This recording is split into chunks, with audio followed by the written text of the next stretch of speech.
Praise the lord.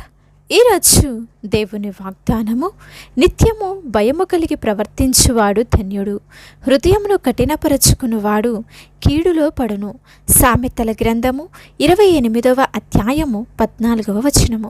ప్రియ సహోదరి సహోదరులారా, జ్ఞాని అయిన సొలొమోను రాసినటువంటి ఈ సామెతల గ్రంథము మనుష్య జీవితానికి ఎంతో అవసరమైనటువంటి జ్ఞానంనిస్తుందండి.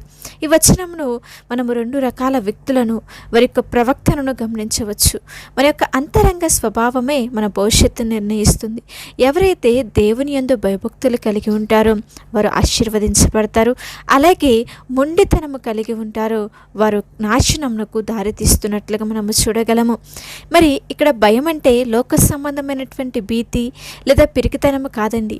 దేవుని పట్ల ఉన్నటువంటి నిజమైనటువంటి గౌరవము.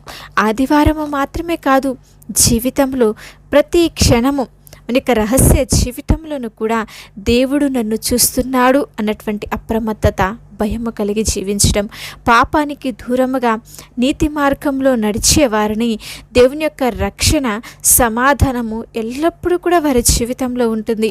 అందుకు యోసేపు జీవితమే గొప్ప ఉదాహరణ. పాపము ఎదురైనప్పుడు నేను దేవునికి విరోధముగా ఎలా పాపము చేస్తాను అని భయపడ్డాడు. అందుకే దేవుని యొక్క గొప్ప కృపను పొందుకున్నాడు, ధన్యుడయ్యాడండి.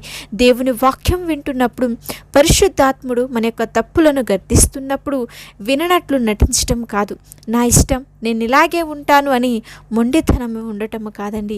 కఠినమైనటువంటి హృదయము మనుష్యులను పతనానికి నడిపిస్తుంది.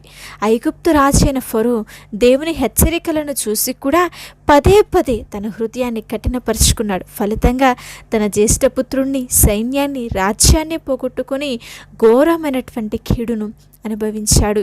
మరి మన యొక్క హృదయ స్థితి ఈరోజు ఎలా ఉంది? దేవునికి, వాక్యానికి లోబడే హృదయాన్ని కలిగి ఉన్నామా? లేదా ఆయన యొక్క హెచ్చరికలను తృణీకరించే కఠినమైనటువంటి హృదయాన్ని కలిగి ఉన్నావా?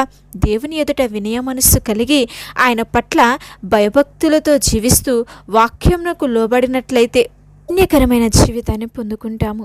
నోవాహు కాలంలో లోకమంతా పాపముతో నిండిపోయింది, కానీ నోవాహు దేవుని పట్ల భయభక్తులు కలిగి జీవించాడు. రాబోయే జలప్రళయము గురించి దేవుడు హెచ్చరించినప్పుడు ఆయన మాటను నమ్మి భయభక్తులతో ఓడను సిద్ధము చేసుకున్నాడు. లోకమంతా నశించిన, భయము కలిగి ప్రవర్తించిన నోవాహు అలాగే అతని కుటుంబము రక్షించబడి ధన్యులయ్యారండి. సౌలు దేవుని ఆజ్ఞను పూర్తిగా కాకుండా సగం మాత్రమే లోబడ్డాడు. సమూయేలు ప్రవక్త వచ్చి తప్పును ఎత్తి చూపించినప్పుడు సౌలు తన యొక్క తప్పును ఒప్పుకోకుండా సాకులు చెప్పాడు. ప్రజలకు భయపడ్డాడు, కానీ దేవునికి భయపడలేదు. తన యొక్క హృదయాన్ని కఠినపరుచుకున్నాడు. హృదయ కాఠిన్యత్వం వల్ల దేవుని యొక్క ఆత్మ సౌలును విడిచిపోయింది.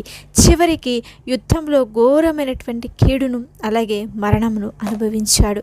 ప్రభునటువంటి యేసుక్రీస్తు వారు ప్రభురాత్రి భోజన సమయంలో నన్ను అప్పగించేవాడు నా పక్కనే ఉన్నాడు, అతనికి శ్రమ అని పదే పదే హెచ్చరించాడు.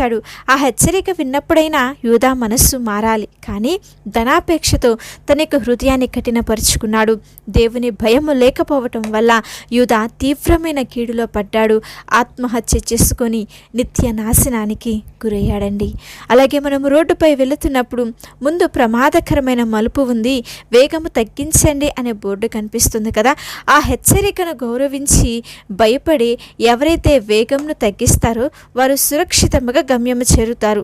నాకేమో కాదు, నా బండి స్పీడ్గానే వెళ్తుంది అని చెప్పి ఆ హెచ్చరికను నిర్లక్ష్యము చేసి వేగంగా వెళితే చివరికి ప్రమాదంలో పడతాడు కదా. దేవుని వాక్యం అనేది ఒక సుత్తి లాంటిది. దేవుని భయం ఉన్న వారి హృదయము మరి మెత్తటి మట్టిలా ఉంటుంది. దేవుడు దానిని ఎలా చెబితే అలా ఆశీర్వాదకరమైనటువంటి పాత్రగా మలుస్తాడు. కానీ హృదయమును కఠినపరుచుకునే వారి మనసు రాయి లాంటిదండి. రాయిపై సుత్తితో కొడితే అది విరిగి ముక్కలవుతుంది తప్ప ఏ ఆకృతి కూడా దానికి రాదు. దేవుని వాక్యమునకు లోబడకపోతే జీవితాలు కూడా అలాగే ముక్కలైపోతాయి. కనుక ప్రియ సహోదరి సహోదరులారా, ఈరోజు దేవుని యొక్క వాక్యము మన హృదయ స్థితిని మన కళ్ళ ముందే ఉంచింది. వాక్యం విన్నటువంటి మనము ఇప్పుడు ఒక ప్రాముఖ్యమైనటువంటి నిర్ణయాన్ని తీసుకోవాలి. నోవాహు వలె, యోసేపు వలె దేవుని పట్ల భయభక్తులు కలిగి నిత్యము కూడా ఆయన హెచ్చరికల ప్రకారంగా జీవిస్తూ ధన్యతను పొందుకుంటావా? లేదా ఫరోలాగా, సౌలులాగా మరి హెచ్చరికలను నిర్లక్ష్యము చేస్తూ హృదయాన్ని కఠినపరుచుకొని కీడును తెచ్చుకుంటావా? దేవుని వాక్యము మనలను గద్దిస్తున్నప్పుడు పశ్చాత్తాపడుతున్నామా లేదా సాకులు వెతుకుతున్నామా? మన రహస్య జీవితంలో మనము ఒంటరిగా ఉన్నప్పుడు దేవుని భయము మరి మనకుందా? హృదయంను కఠినపరచుకుని వాడు కీడులో పడును. మరి బైబిల్లో హృదయాన్ని కఠినపరచుకున్న ఏ ఒక్కరు కూడా క్షేమంగా ఉన్నట్లు చరిత్రలో లేదు. పాపము మొదటిసారి చేసినప్పుడు మనస్సాక్షి గద్దిస్తుంది, కానీ దానిని నిర్లక్ష్యం చేస్తే హృదయం కఠినంగా మారిపోతుంది. ఆ తర్వాత దేవుని స్వరము మనకి వినపడదు. కనుక ఈరోజే మన హృదయ కాఠిన్యంను విడిచిపెట్టేసి దేవుని పాదముల చెంతకు వద్దాము. మన పొరపాట్లను ఒప్పుకుందాము. చిన్న ప్రార్థన చేసుకుందాం. పరిశుద్ధుడా, ప్రేమ కలిగిన మా తండ్రి, కృప కలిగిన దేవా, మహోన్నతుడా, సర్వశక్తిమంతుడా, ఘనమైన మీ నామమునకై స్తోత్రములు చెల్లించుచున్నాము తండ్రి. అవును ప్రభువా, మాలో ఉన్నటువంటి మొండితనమును తీసివేసి కాఠిన్యత్వమును తొలగించి మీ యందు భయము, భక్తి, శ్రద్ధ కలిగి జీవించే కృపను ఈనాడు మా అందరికీ కూడా మీరు అనుగ్రహించమని ప్రార్థిస్తున్నాం. మమ్మల్ని క్షమించి ఆశీర్వదించమని వేడుకొనుచున్నాం. ఈనాడు వాక్యం విన్న ప్రతి ఒక్క బిడ్డను కూడా దీవించండి. ఎవరైతే తమ యొక్క తప్పులను ఒప్పుకొని మీ యొక్క భయములో నడవాలని తీర్మానించుకున్నారో వారికి మీ యొక్క పరిశుద్ధాత్మ సహాయమును అనుగ్రహించమని వేడుకొనుచున్నాము దేవా.